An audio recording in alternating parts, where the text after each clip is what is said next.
Crimil's Dagger is back. It's an Iron Banner 120 kinetic hand cannon, and it hits pretty hard. And honestly, I'm a little surprised by how many folks are like singing this weapon's praises right now.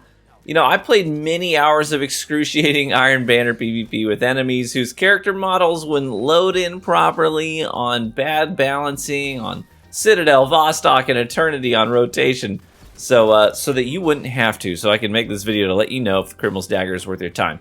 And because that, I mean, honestly, it was, I don't know, maybe a little more difficult to dial this weapon in terms of, like, is it good, is it bad? Just because I feel like the game mode itself wasn't doing the gun any favors. I almost wanted to play in just standard control. I found myself wishing I was getting a different map rotation too, because I felt like I was only getting maps that were either too close quarters for it or way too long range for it to be effective. But I farmed a dozen different decent to godly rolls on this thing, and I tested tons of them out, and I've come to my own personal conclusion about the quality of this weapon and whether or not it's worth your time. And in today's video, I'm going to break it down for you, so let's dive into it. And if you appreciate the non-clickbait, total honesty videos like this one from me, then let me know by leaving a like in the video so I can prove to the YouTube algorithm that you guys actually want good information, not over-sensationalized bullcrap all the time. Alright, let's get into it. So we'll start with the base stats here. Are they good? Are they bad? Somewhere in between? Well, I think most times it's easiest to compare it to something that you're familiar with. And not a lot of us are probably all that familiar with 120s in general. They're not very popular overall. There's really only one, and that's the Igneous Hammer that gets a lot of usage time in the legendary 120 department. So we'll go ahead and we'll compare it to that. I know Igneous goes in the energy slot, but it's still a 120 hand cannon, and you're going to be dueling against Igneous when you're using the Crimil's Dagger. So it does definitely matter, because you're going to have the same family of gun, and when you run into someone with the same family of gun, chances are pretty good it's going to be the Igneous Hammer. So imagine Bungie said to you, hey, you like your Igneous Hammer? Yeah. You think it's good? Yeah. I farmed pretty hard for this roll. Okay, well, we're going to take 23 stat points out of it. So let's shave off 2/3 of a meter of range. Let's take away a few points out of your stability. Let's drop your handling by 6 and your reload by 6 as well while we're at it. Let's take a little aim assist off the top too. And then they handed it back to you and said, here you go. Now let me ask you honestly, would you be happy? Or would you think, dang, y'all just like bled my 120 hand cannon 23 stat points, and you expect me to still like it? Well, that's the Crimil's Dagger, right? It's worse than Igneous Hammer in every conceivable way. Worse range, worse stability, worse handling, worse reload, worse aim assist. Now, I don't know about you, but in my lobbies, people aren't really running discount meta stuff. They're running meta stuff, especially right now with the player population being pretty low. So let me tell you that using Crimil's Dagger to get gameplay was not nearly as much fun as I thought it would be, or I wanted it to be. Now, I will say this.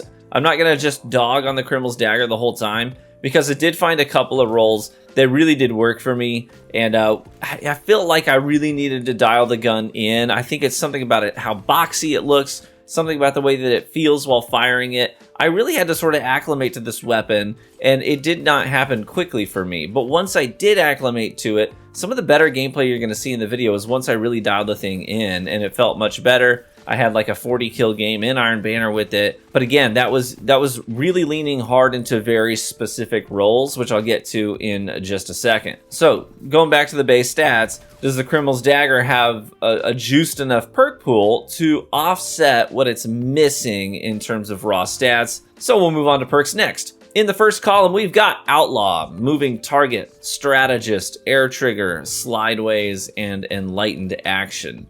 So to me, the best perks here in this column are going to be Slideways and Enlightened Action.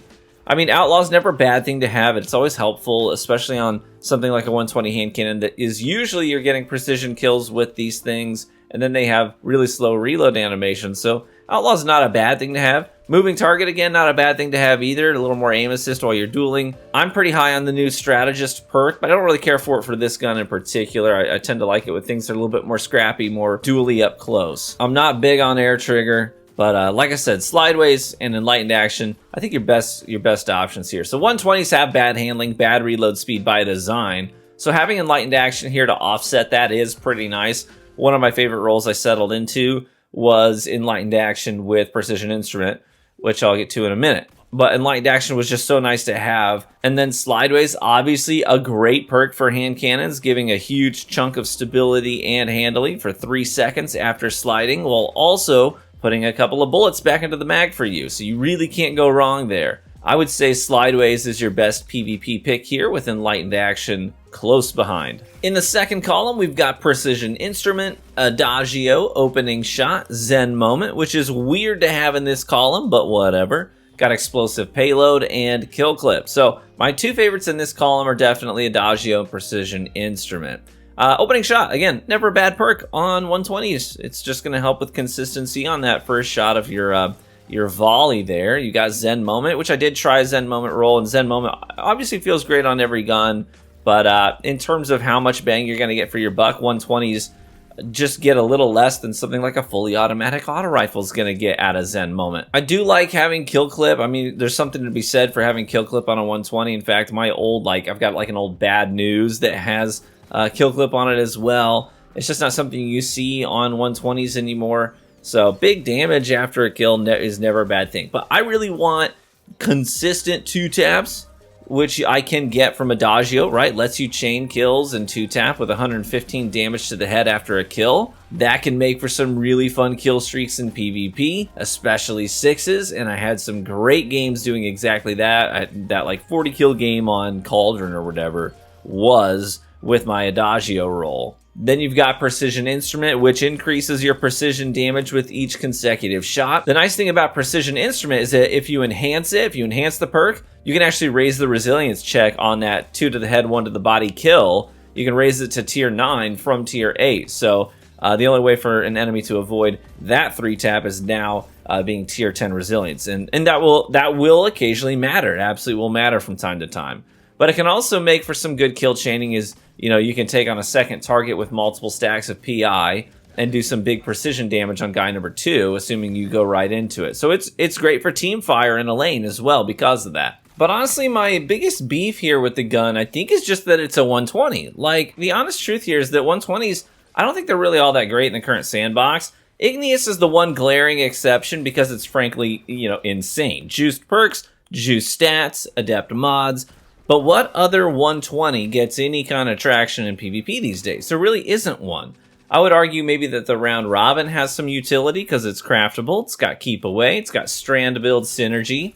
But other than that, none of them ever see any usage in PvP these days. That's because up close, auto rifles and 140 hand cannons like Rose, they absolutely destroy 120s. And then at range, pulse rifles like LCs, Messengers, Red Deaths, they absolutely destroy 120s there. I just can't think of a scenario where I would choose a Crimil's Dagger over other alternatives in PvP.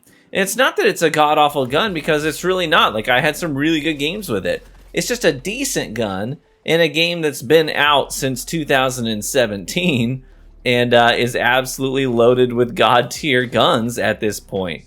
It's a medium-sized fish in a really, really big pond at this point, a pond with sea monsters lurking around.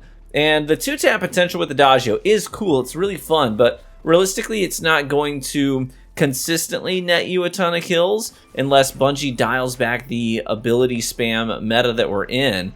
Like, if this was a gunplay-focused sandbox, I think you would get a lot more mileage out of the Crimil's Dagger. But Prismatic brought a ton of ability uptime to PvP, and that means you're not just shooting enemies. You're also sharing the battlefield with a lot more grenades and threadlings and decoys and missiles and shields and all of those other things as well. In a vacuum, there might be a place for Crimil's Dagger, but in the current sandbox, I think the Dagger's just a decent gun in a sea of godly ones. And that's the review. I think if I were to give it like a numerical score out of 10, I'd probably give it like a 7 out of 10 or a C in the sandbox as my overall score on the thing, which some of us were like, hey, you know what, I got a C on that chemistry test. I think that's pretty good. Others of us would go home and cry into our pillows because we are used to something a little bit better than that. So it really just depends on the way you play the game. I really liked the gun. I think I'll probably continue to use it from time to time, but I'm also being realistic about its place on the totem pole. Thanks so much for tuning into the video today. If you enjoyed it, then feel free to leave a like on it, as that's the best free way to support the content here on YouTube. And consider subscribing for additional Destiny 2 content. Be warm and well fed, my friends, and I hope to catch you in the Crucible.